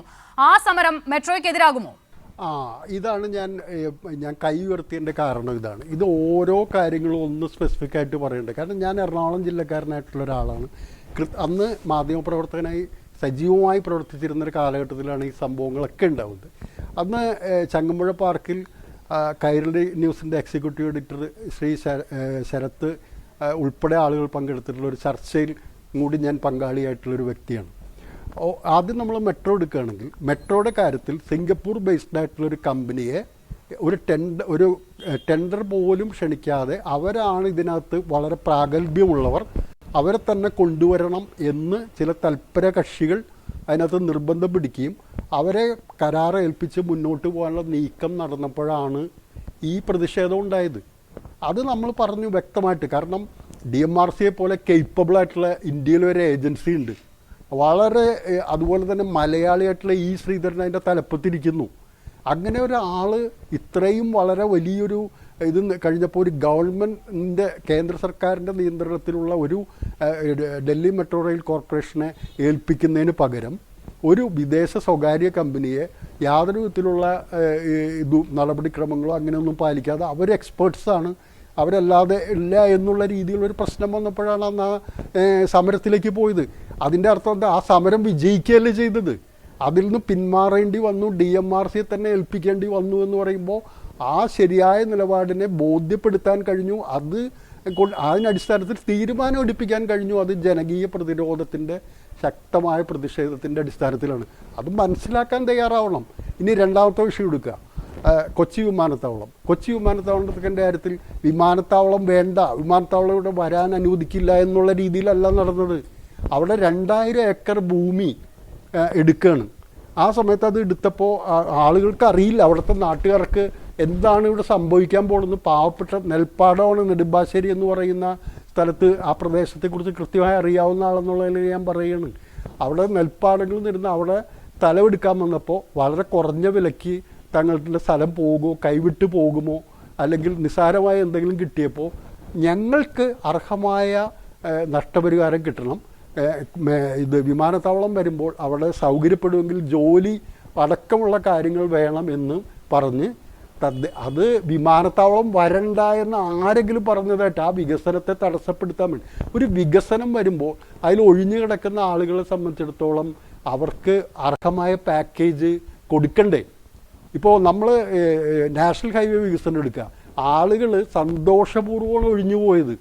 ഇപ്പോൾ നടക്കുന്ന കാരണം അവർ പ്രതീക്ഷിച്ചിരുന്നതിനേക്കാൾ ഉയർന്ന വില നൽകി. തൊട്ടടുത്ത ആളുകൾ പലരും ഈ ഉദ്യോഗസ്ഥന്മാരുടെ അടുത്ത് ചെന്ന് പറയണമെന്ന് അവർ എടുക്കാതിരുന്നവർ, ഞങ്ങളുടെ കൂടെ എടുക്ക് സാറേ, ഞങ്ങളുടെ കൂടെ എങ്ങനെയെങ്കിലും എടുക്ക്. അപ്പോൾ പറഞ്ഞ അത്രയും സ്ഥലം ആവശ്യമില്ല, ഇത്രയേ ഉള്ളൂ. അല്ല, ഞങ്ങളുടെ കൂടെ എടുത്തോ. കാരണം അത്രയ്ക്ക് മികച്ച, കാരണം 75 ലക്ഷം, 80 ലക്ഷം, 1 കോടി, 1.5 കോടി ഇതൊക്കെ കിട്ടുന്ന അവസരം ജനങ്ങൾക്ക് അവിടെ ഉണ്ടായി. അപ്പോൾ ആ ന്യായമായ ആവശ്യത്തിന് വേണ്ടിയാണ് അന്ന് അന്ന് ആ സമരം അവിടെ ചെയ്തത്. അതും വിജയിച്ചു. അതുപോലെ തന്നെ ഗെയിൽ സമ്മതിക്കില്ല എന്ന് പറഞ്ഞ് ട്രാക്കിൽ സമരം ചെയ്ത ആളാണ് എസ് ശർമ്മ, ഡിവൈഎഫ്ഐയുടെ ഈ പറയുന്ന എറണാകുളം ജില്ലാ സെക്രട്ടറി. ആ എസ് ശർമ്മ ഇന്ന് സിയാലിൽ ബോർഡംഗമാണ്. എങ്ങനെ വന്നു? അത് ഒരു കാര്യം, ട്രാക്കില് ആർക്ക് സമരം ചെയ്യാൻ കഴിയില്ല. ട്രാക്കില് അങ്ങനെ അതൊക്കെ വെറും തെറ്റായ രീതിയിലുള്ള പ്രചരണം നടത്തരുത് ദയവീത്. കാരണം ഒരു എയർപോർട്ടിന്റെ റൺവേയിൽ പോയി സമരം ചെയ്യാൻ ആർക്കെങ്കിലും കഴിയുമോ? എനിക്ക് തോന്നുന്നു അപ്പൊ തന്നെ തൂക്കിയെടുത്ത് അകത്തിടൂല്ലേ? അത് എസ് ശർമ്മ സമരത്തിന് നേതൃത്വം നൽകി. അതില് അദ്ദേഹം അന്ന് അവിടുത്തെ MLA ആയിരുന്നു, ആ ഭാഗത്തിന്റെ MLA ആയിരുന്നു. തീർച്ചയായിട്ടും ജനകീയ പ്രശ്നങ്ങൾ വരുമ്പോ MLA രംഗത്ത് വരും. ആരെങ്കിലും താങ്കൾ ഇവിടെ പറയുന്നു ആരെങ്കിലും ഒരാൾ വിമാനത്താവളം വിട്ടുകൊടുക്കുന്നില്ല, ഏറ്റെടുക്കുന്നില്ല എന്നുള്ളതായിരുന്നല്ലോ അവിടുത്തെ പ്രശ്നം. അപ്പോൾ ആ ഭൂമിയുടെ അടിസ്ഥാന വില തന്നെ ഇന്ന് കാണുന്ന നിലയിൽ നിശ്ചയിച്ചത് അത് പിന്നീട് വന്ന പിണറായി വിജയന്റെ നേതൃത്വത്തിലുള്ള സർക്കാരാണ്. അങ്ങനെയാണ് ആ ഭൂമി ഏറ്റെടുപ്പ് പൂർണ്ണമാക്കാൻ സാധിച്ചത്. അപ്പോൾ എനിക്ക് ഓർമ്മയുണ്ട്, അത് ശ്രീ വ്യവസായ മന്ത്രിയാണെന്ന് തോന്നുന്നു, അദ്ദേഹം ഒരു പഴയ ഒരു അഭിമുഖത്തിൽ പറയുന്നുണ്ട്, ഭൂമിയുടെ അടിസ്ഥാന വില ആരാണ് നിശ്ചയിക്കുന്നത്? അത് കേന്ദ്ര സർക്കാരല്ല, നമ്മളാണ്. അങ്ങനെയാണെങ്കിൽ ആ വില ഇത്ര ശതമാനമാക്കി ഉയർത്തി അത് ഏറ്റെടുക്കൂ എന്ന് പറഞ്ഞ മുഖ്യമന്ത്രിയാണ്. UPA ഗവൺമെന്റ് കൊണ്ടുവന്ന LARR ആക്ട് എന്താണെന്ന് അറിയില്ലേ? വരാം വസന്ത്, വരാം ഒരു മിനിറ്റ് വസന്ത്, ഞാൻ വരാം വസന്ത്. ഒന്നാമത്തെ കാര്യം, വസന്ത് ഇങ്ങനെ ഇടപെടുമ്പോൾ വസന്ത് പറയുന്നത് പൂർണ്ണമായും കേൾക്കുന്നില്ല എന്നുള്ളതാണ് യാഥാർത്ഥ്യം. അപ്പോൾ ചർച്ചയുടെ സമയം വെറുതെ നഷ്ടപ്പെടുത്താമെന്നതല്ലാതെ വസന്ത് പറയുന്ന കാര്യങ്ങൾ പ്രൊഡക്റ്റീവായി എടുക്കാൻ സാധിക്കുന്നില്ല. അതുകൊണ്ട് ശ്രീ ജോർജ് ജോസഫ് പറഞ്ഞു പൂർത്തിയാക്കിയ ശേഷം ഞാൻ മടങ്ങി വരാം. പറയൂ ശ്രീ ജോർജ് ജോസഫ്. അതാണ് ഞാൻ നേരത്തെ സൂചിപ്പിച്ചതുപോലെ തന്നെ അതിന് മതിയായ കേരളത്തിൽ ഭൂമി ഏറ്റെടുക്കുമ്പോൾ എന്താണ്, ഉത്തരേന്ത്യയിലോ മധ്യപ്രദേശിലോ ബീഹാറിലോ ഒക്കെ എടുക്കുന്ന പോലെ ലാൻഡ് ഏറ്റെടുക്കാൻ കഴിയില്ല. കാരണം ഇവിടെ ആളുകൾ അധിവസിക്കുന്ന സ്ഥലമാണ്. ആ ലാൻഡ് ഉപയോഗിച്ച് അവർ ചെറിയ കൃഷികൾ, അവരുടെ ഉപജീവന മാർഗം പോലും അതാണ്. അതങ്ങ് വിട്ടുകൊടുക്കുമ്പോൾ നിസ്സാര വിലയ്ക്ക് സെൻറ്റിന് 5000 രൂപ വെച്ച് അല്ലെങ്കിൽ 10000 രൂപ വെച്ച് അങ്ങനെ വിട്ടുകൊടുത്ത് പോകാൻ അവർക്ക് കഴിയില്ലല്ലോ. അപ്പോൾ അതാണ് കേരളത്തിൻ്റെ പ്രശ്നം. ആ ഭൂമി ഏറ്റെടുക്കലിനാണ് 6600 കോടി രൂപ നീക്കി വെച്ച് ആ ഭൂമി ഏറ്റെടുക്കേണ്ട നാഷണൽ ഹൈവേക്ക് അഡീഷണൽ ആയിട്ടുള്ള കമ്മിറ്റ്മെൻറ്റ് കേരളത്തിന് നേരിടേണ്ടി വന്നത്.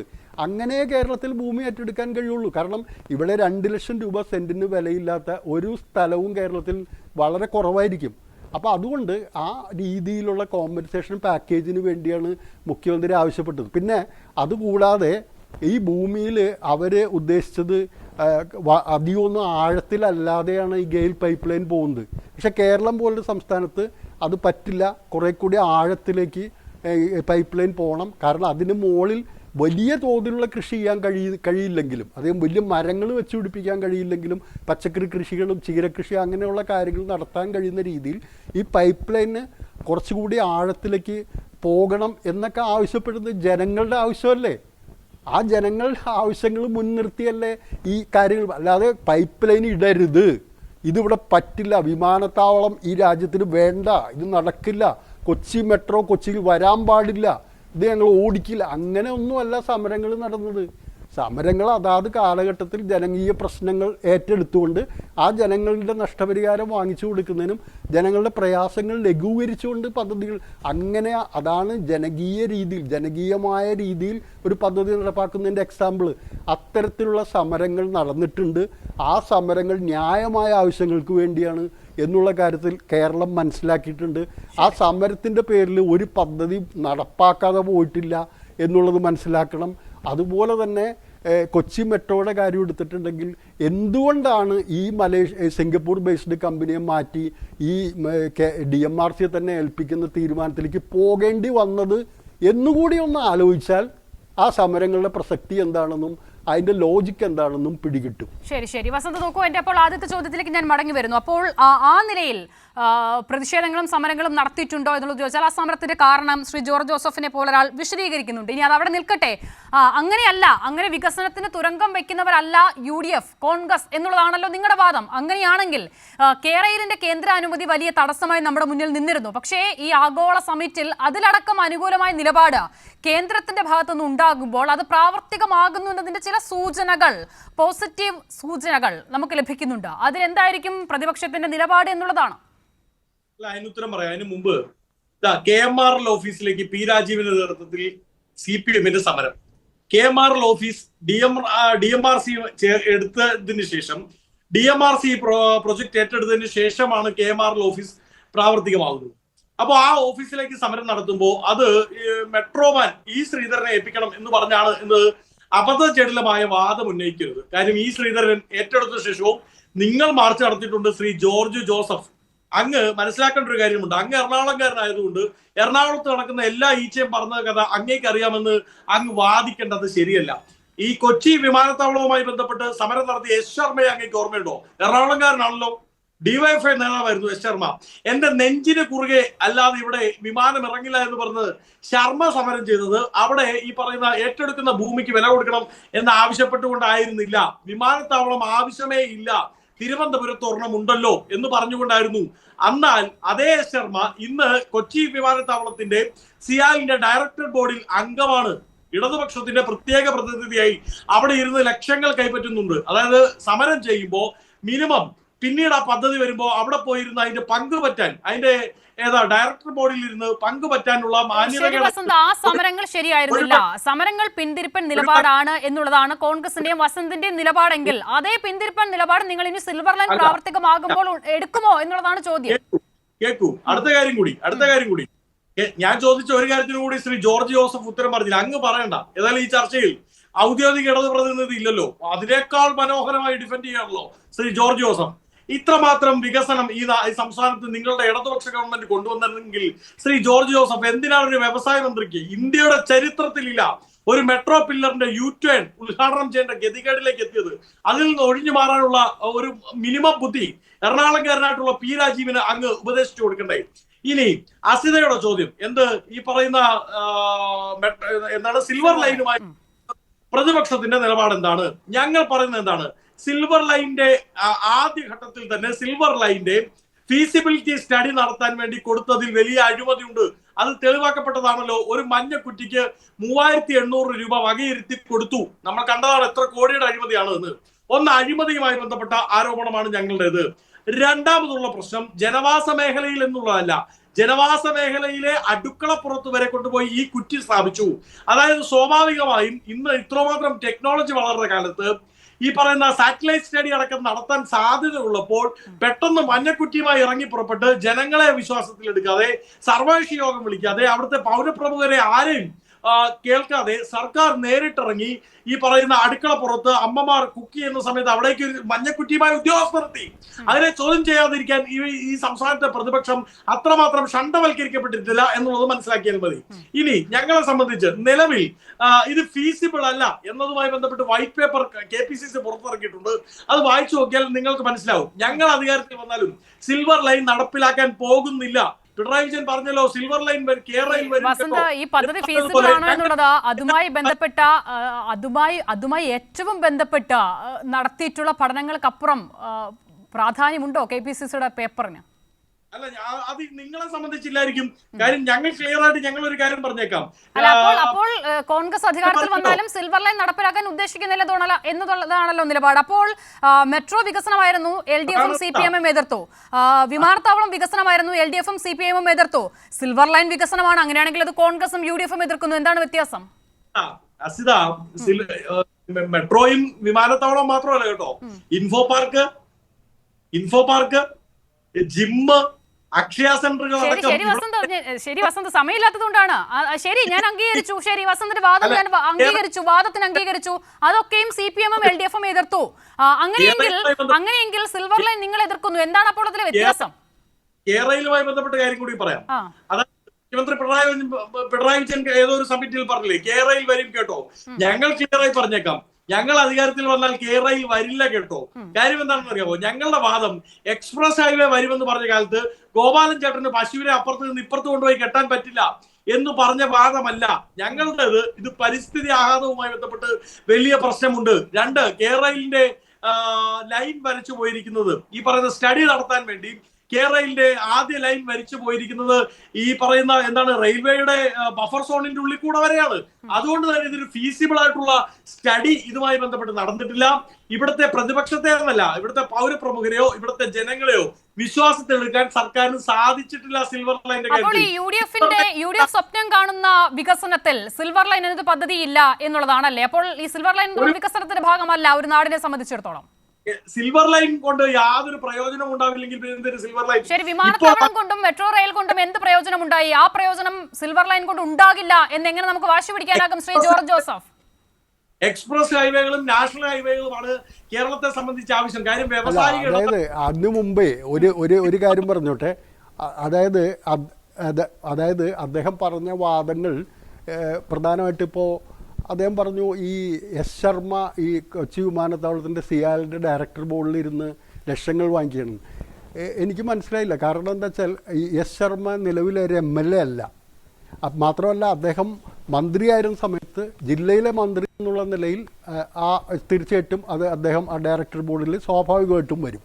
അതുപോലെ വ്യവസായ മന്ത്രിയും ധനകാര്യമന്ത്രിയും അങ്ങനെയുള്ള പ്രധാനപ്പെട്ട വകുപ്പുകൾ കൈകാര്യം ചെയ്യുന്ന മന്ത്രിമാരാണ് ഡയറക്ടർ ബോർഡിൽ ഗവൺമെൻറ് പ്രതിനിധികളായിട്ട് വരുന്നതെന്നാണ് ഞാൻ മനസ്സിലാക്കുന്നത്.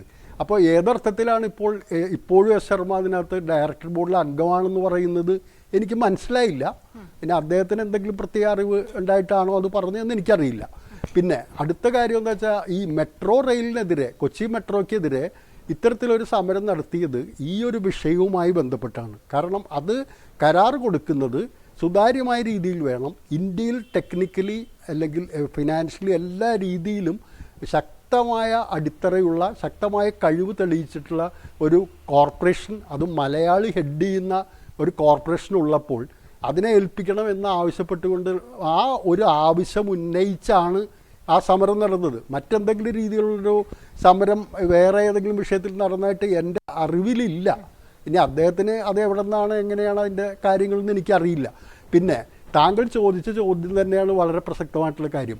ആ വിഷയങ്ങളെല്ലാം LDF എതിർത്തു, വിമാനത്താവളത്തിനെ എതിർത്തു, കൊച്ചി മെട്രോയെ എതിർത്തു. ഇതൊക്കെ അതെല്ലാം ഒരു പ്രശ്നം. പക്ഷേ ഇപ്പോൾ അത് രണ്ടും തമ്മിലുള്ള വ്യത്യാസമായിട്ട് എന്താ പറയണേ, കേരളയെ സംബന്ധിച്ചിടത്തോളം പറയുന്നത് അത് പാരിസ്ഥിതിക ആഘാതമാണ്. അതുകൊണ്ടാണ് ഞങ്ങൾ അങ്ങനെയാണെങ്കിൽ ഈ വിമാനത്താവളം ഇരിക്കുന്നത് നെടുമ്പാശ്ശേരി എന്ന് പറയുന്നത് എന്തായിരുന്നു? ഏക്കർ കണക്കിന് പാടമായിരുന്നു. വലിയൊരു നെല്ലറ എന്ന് പറയാവുന്ന എറണാകുളം ജില്ലയുടെ നെല്ലറ എന്ന് പറയുന്ന ഒരു ഭാഗമായിരുന്നു. അവിടെ ഈ പാരിസ്ഥിതിക പ്രശ്നങ്ങളൊക്കെ ഉടലെടുക്കാവുന്നതല്ലേ. അതിൻ്റേതായ പ്രശ്നങ്ങൾ ഇപ്പോൾ അവിടെയുണ്ട്. അത് നമുക്ക് നിഷേധിക്കാൻ കഴിയില്ല. വെള്ളപ്പൊക്കം ഉണ്ടാകുന്നതും സമീപ പ്രദേശങ്ങളിലേക്ക് പോകുന്നതും ഒക്കെയുള്ള വിഷയങ്ങളൊക്കെ അവിടെ ഉണ്ട്. അപ്പോൾ ഈ പാരിസ്ഥിതിക പ്രശ്നങ്ങൾ എന്ന് പറയുന്നത് ആണ് അവരെതിർക്കുന്നതെന്ന് പറയുമെങ്കിൽ അവിടെ എതിർത്തത് തെറ്റ്, ഇവിടെ എതിർത്തത് ശരി എന്ന് പറയുന്നതിൻ്റെ ലോജിക്ക് അത് പിടികിട്ടുന്നില്ല. പിന്നെ കേരളത്തെ സംബന്ധിച്ചിടത്തോളം അതിവേഗ റെയിൽവേ ലൈൻ എന്ന് പറയുന്നത് വളരെ അത്യാവശ്യമായിട്ടുള്ളൊരു കാര്യമാണ്. കേരളത്തിന് ഇനി ഒരടി മുന്നോട്ട് പോകണമെങ്കിൽ കേരളത്തിൻ്റെ കണക്ടിവിറ്റി, റോഡായാലും റെയിലായാലും കണക്ടിവിറ്റി അതിവേഗത്തിലാകുന്ന ഒരു സ്ഥിതിവിശേഷം ഇല്ലെങ്കിൽ അപ്പോൾ പിന്നെ ഈ ആഗോള നിക്ഷേപക ഉച്ചകോടിയിൽ പ്രതിപക്ഷം പോയി ഉറപ്പ് നൽകിയ വികസനത്തിനൊപ്പം എന്ന നിലപാട് എന്താണ്? അപ്പോൾ ഏറ്റവും അടിയന്തരമായി നമ്മുടെ മുന്നിലുള്ള അടുത്തൊരു വികസന ചുവട് എന്ന് പറയുന്നത് സിൽവർ ലൈനാണ്. അതിനെതിരാണ്. പക്ഷേ കേരളത്തിന്റെ വികസനത്തിനൊപ്പമാണ് ഞങ്ങൾ.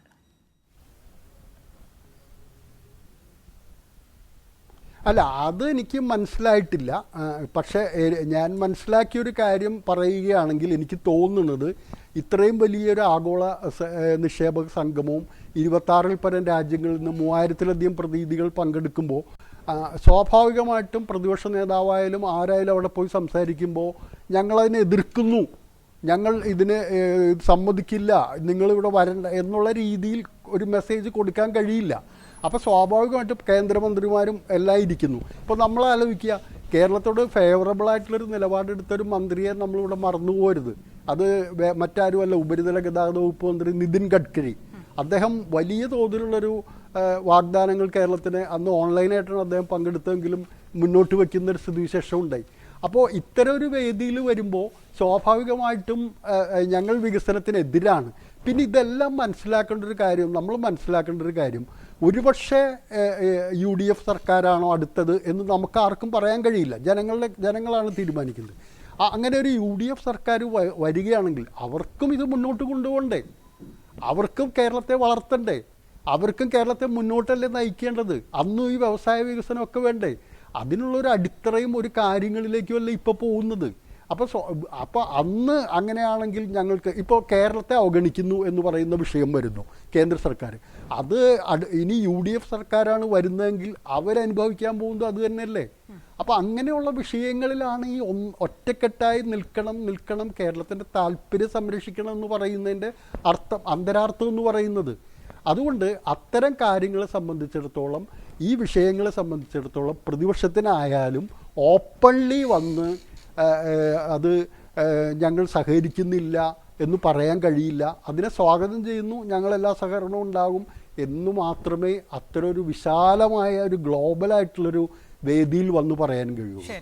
പക്ഷേ തിരിച്ച് ഇപ്പോൾ തന്നെ നേരത്തെ ഈ പറഞ്ഞ ഈ ഇൻവെസ്റ്റേഴ്സ് മീറ്റിങ്ങിലെ എല്ലാ കാര്യത്തിനും അടിസ്ഥാനമായി വരുന്ന രണ്ട് കാര്യം എന്ന് പറയുന്നത് കണക്ടിവിറ്റിയാണ്. അത് റോഡ് കണക്ടിവിറ്റി ഉണ്ട്, ടെലികോം കണക്ടിവിറ്റി ഉണ്ട്, റെയിൽ കണക്ടിവിറ്റി ഉണ്ട്, എയർ കണക്ടിവിറ്റി, ഇതെല്ലാം ഉണ്ട്. ഈ കണക്ടിവിറ്റി എന്ന് പറയുന്ന സാധനം ഉയർത്താതെ കേരളത്തിന് ഒരടി മുന്നോട്ട് വയ്ക്കാൻ കഴിയില്ല. അത് കാസർഗോഡ് മുതൽ തിരുവനന്തപുരം വരെ ഇന്നത്തെ മാതിരി 12, 14, 18 മണിക്കൂറൊക്കെ എടുത്ത് യാത്ര ചെയ്ത് വരാനും ഒക്കെ ഒന്നും ഒരു ഇൻവെസ്റ്റർക്കും താല്പര്യം ഉണ്ടാവില്ല. അവർക്ക് ഇന്ന് രാവിലെ ഇത്തരം കാര്യങ്ങൾ ഏറ്റവും പ്രധാനമായി മാറുന്നു എന്നുള്ളതാണ്. വസന്ത്, ഇനി ഒരു തർക്കത്തിലേക്ക് പോകാൻ സമയമില്ല. പക്ഷേ 3 വർഷത്തിലൊരിക്കൽ ഈ ആഗോള നിക്ഷേപക ഉച്ചകോടി നടത്തണം എന്നുള്ളതാണ് നിലവിലെ തീരുമാനമെന്ന് മന്ത്രി പി രാജീവ് പറയുന്നുണ്ടായിരുന്നു. അപ്പോൾ ആ നിലയിൽ മുന്നോട്ട് പോകാനുള്ള ഒരു ആത്മവിശ്വാസം ഈ 2 ദിവസങ്ങളിലായി നടന്ന സമ്മിറ്റ് കേരളത്തിന് നൽകിയിട്ടുണ്ട് എന്ന് പൊതുവിൽ പ്രതിപക്ഷത്തിന് ഒരു ചിത്രമുണ്ടോ? അല്ല, അതിന് ഉത്തരം പറയാം. അതിന് മുമ്പ് തർക്കമൊന്നുമില്ല. പക്ഷെ ജോർജ് ജോസഫ് സാമ്പത്തിക വിദഗ്ധൻ മാത്രമായ പോരാ, ഏറ്റവും കുറഞ്ഞത് ഒരു മിനിമം ജനറൽ നോളജ് അദ്ദേഹത്തിന് ഉണ്ടാകുന്നത് നല്ലതാണ്. ദേശാഭിമാനിയുടെ ലേഖനം അദ്ദേഹം എന്നോട് ചോദിച്ചു, എന്താണ് എസ് ശർമ്മ എങ്ങനെയാണ് സിയാലിന്റെ ബോർഡംഗമായത് എന്ന് എനിക്കറിയില്ല, അദ്ദേഹത്തിന് എവിടെ നിന്ന് ഈ വിവരം കിട്ടിയെന്ന്. ദേശാഭിമാനിയുടെ ലേഖനത്തിൽ മിലാഷ് സിയൻ എഴുതിയിരിക്കുകയാണ്. അതിന്റെ ഹെഡിങ് ഇങ്ങനെയാണ്: കൊച്ചി വിമാനത്താവളത്തിനായി ഇടതുപക്ഷ സർക്കാർ എന്ത് ചെയ്തു? ഇടതുപക്ഷവുമായി ബന്ധപ്പെട്ട കാര്യമാണ്. പക്ഷെ അതിന്റെ രണ്ടാമത്തെ ഹെഡിങ് സിയാലിന്റെ പ്രതിസന്ധി മറികടക്കാൻ എസ് ശർമ്മയെ പോലുള്ള രാഷ്ട്രീയ നേതൃത്വം നടത്തിയ ഇടപെടലുകൾ, ബോർഡംഗം എന്ന നിലയിൽ നടത്തിയ ഇടപെടലുകൾ പ്രശംസനീയമാണ്. ഇത് ദേശാഭിമാനിയുടെ ലേഖനമാണ്. അല്ല, അദ്ദേഹം പറഞ്ഞത് അതിൽ സാങ്കേതികമായി അദ്ദേഹത്തിന് അങ്ങനെ ബോർഡംഗമാക്കാൻ തടസ്സമില്ല എന്നുള്ളതാണ് വസന്ത്. അദ്ദേഹം പറഞ്ഞത് അദ്ദേഹം പറഞ്ഞത് എനിക്ക് ആ വിവരം എവിടെ നിന്ന് കിട്ടിയതാണ് അദ്ദേഹം ചോദിച്ചത്. അത് ഞാൻ ക്ലിയർ ആയിട്ട് കേട്ടാണല്ലോ. ബോർഡംഗം എന്ന് പറയുന്നത് മുമ്പായിരുന്നതായിരിക്കാം എന്നാണ് ഞാൻ ഉദ്ദേശിച്ചത്. ഇനി അല്ല, ഞാനില്ല, എനിക്ക് അതിനെ കുറിച്ച് തർക്കിക്കാൻ ഞാനില്ല. ആയിക്കോട്ടെ. അങ്ങ് പറഞ്ഞത് എങ്ങനെയാണ്, അതുകൊണ്ട് അങ്ങ് പറഞ്ഞത് കൊണ്ട് ശരി വസന്ത്, അതൊന്ന് ചുരുക്കു വസന്ത്, ഞാൻ ചോദ്യത്തിലേക്ക് വരും, സമയമില്ലാത്തതുകൊണ്ടാണ്. ചോദ്യം ഇനി അസിതയുടെ ചോദ്യത്തിനുള്ള ഉത്തരം ഞാൻ ക്ലിയർ ആയിട്ട് പറഞ്ഞല്ലോ. ഞങ്ങൾ എല്ലാ കാലത്തും വികസനത്തിനൊപ്പം നിൽക്കുന്നവരാണ്. കേരളത്തിന് ആവശ്യമായ ഏത് വികസനവുമായി ബന്ധപ്പെട്ട് സർക്കാരായിരിക്കുമ്പോഴോ പ്രതിപക്ഷമായിരിക്കുമ്പോഴോ പിന്തുണ നൽകാൻ ഞങ്ങൾ തയ്യാറാണ്. അതുകൊണ്ടാണല്ലോ ഇന്ന് ഈ സമ്മിറ്റിൽ പങ്കെടുത്തത്. അങ്ങനെ പങ്കെടുക്കുമ്പോൾ കഴിഞ്ഞ കാലങ്ങളിൽ നടത്തിയ സമ്മിറ്റുകൾ അത് എത്രത്തോളം വിജയകരമായിരുന്നു എന്നൊരു വൈറ്റ് പേപ്പർ അവതരിപ്പിക്കണം എന്നുള്ളതാണ് ഞങ്ങളുടെ നിലപാട്. അത് കഴിഞ്ഞ ദിവസം സ്റ്റാലിൻ അടക്കം അത് അവതരിപ്പിച്ചു. 6.5 ലക്ഷം കോടി രൂപ അവിടെ ഇത് വന്നപ്പോൾ കഴിഞ്ഞ വർഷങ്ങളിൽ വന്നതും എത്രത്തോളം പ്രാവർത്തികമായി എന്നുള്ളത് നമ്മൾ പറയുന്നതിൽ എന്താണ് തെറ്റ്? ഒരു കുഴപ്പവുമില്ല. അങ്ങനെ അത്തരം കാര്യങ്ങൾ അവതരിപ്പിക്കേണ്ടതായിട്ടുണ്ട്. പിന്നെ CPM-ന് പ്രൈവറ്റ് ഇൻവെസ്റ്റ്മെന്റോടുള്ള നയത്തിലേക്ക് ഉണ്ടായ മാറ്റം ശ്ലാഘനീയമാണ്. ഞങ്ങൾ അതിനെ ശ്ലാഘിക്കുകയാണ്. കാര്യം CPM ഈ പ്രോ ലെഫ്റ്റ് എന്ന് പറയുന്ന സാമ്പത്തിക ചിന്താഗതി ഒരു കാലത്തും ഗുണം പിടിക്കുന്നതല്ല എന്ന് മനസ്സിലാക്കുന്നതാണ് ലോകം മുഴുവൻ. അത് ഇന്നും മനസ്സിലാവാതിരുന്ന ചൈന കമ്മ്യൂണിസ്റ്റ് പാർട്ടി പോലും അത് മനസ്സിലാക്കിയല്ലോ. ഇന്നും അത് മനസ്സിലാവാതിരുന്നത് കുറെ കാലം CPM-നാണ്, communist party of India Marxist Kerala ഘടകത്തിനാണ്. പക്ഷേ അവർക്കത് ഇപ്പോൾ മനസ്സിലാവുന്നു. പ്രൈവറ്റ് ഇൻവെസ്റ്റ്മെന്റുകൾ വരട്ടെ, പ്രൈവറ്റ് യൂണിവേഴ്സിറ്റികൾ വരട്ടെ എന്നൊക്കെ CPM-ന്റെ നേതൃത്വം തീരുമാനിക്കുന്നെങ്കിൽ ഞങ്ങൾ അതിനെ ശ്ലാഘിക്കുകയാണ്. നല്ല കാര്യമാണ്. ഞങ്ങൾ അതിനെ വാം വെൽക്കം ചെയ്യുകയാണ്. അങ്ങനെ ഒരു നിലപാടിലേക്ക് CPM വരണം. CPM ഭരിക്കുന്ന സമയത്തെങ്കിലും ഏറ്റവും കുറഞ്ഞത് അത്തരം നടപടികളുമായി അവർ മുമ്പോട്ട് പോകണം. പ്രതിപക്ഷം കഴിഞ്ഞ ദിവസം പറഞ്ഞതുപോലെ നിങ്ങൾ അധികാരത്തിൽ നിന്ന് പുറത്തു പോയാൽ, ശ്രീ ജോർജ് ജോസഫ് പറഞ്ഞതിനോട് ഞാൻ താതാമ്യപ്പെടുകയാണ്. അത് ജനമാണ് തീരുമാനിക്കേണ്ടത്.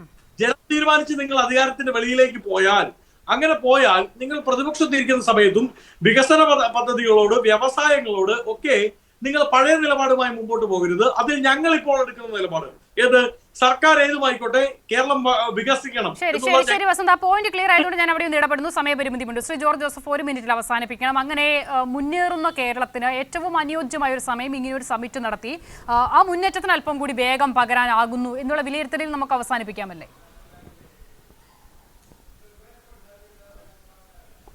ഞാൻ തീർച്ചയായിട്ടും ശ്രീ വസന്ത് അവസാനം പറഞ്ഞ കാര്യത്തിൽ, അതായത് നമ്മളിത് കേരളത്തിൻ്റെ പ്രശ്നമാണ്, ഇത് കേരളത്തിൻ്റെ മുന്നേറ്റമാണ്. അതിനിവിടെ കക്ഷി രാഷ്ട്രീയ പരിഗണനകളല്ല ഉണ്ടാകേണ്ടത്. പ്രതിപക്ഷത്തിരിക്കുന്ന ആളുകൾ ക്രിയാത്മകമായിട്ട് എല്ലാ കാര്യങ്ങളോടും സഹകരിച്ചുകൊണ്ട് നമുക്കൊരു സ്റ്റെപ്പിംഗ് സ്റ്റോൺ അല്ലെങ്കിൽ ഒരു നല്ലൊരു ശക്തമായ പ്ലാറ്റ്ഫോം, ഒരു ലോഞ്ചിങ് പാഡ് നമുക്ക് ലഭിക്കുന്ന ഒരു സ്ഥിതിയാണ്. അപ്പോൾ അവിടെ സഹകരിച്ചുകൊണ്ട് ഞങ്ങളെല്ലാവരും നിങ്ങളെ സ്വാഗതം ചെയ്യുന്നു.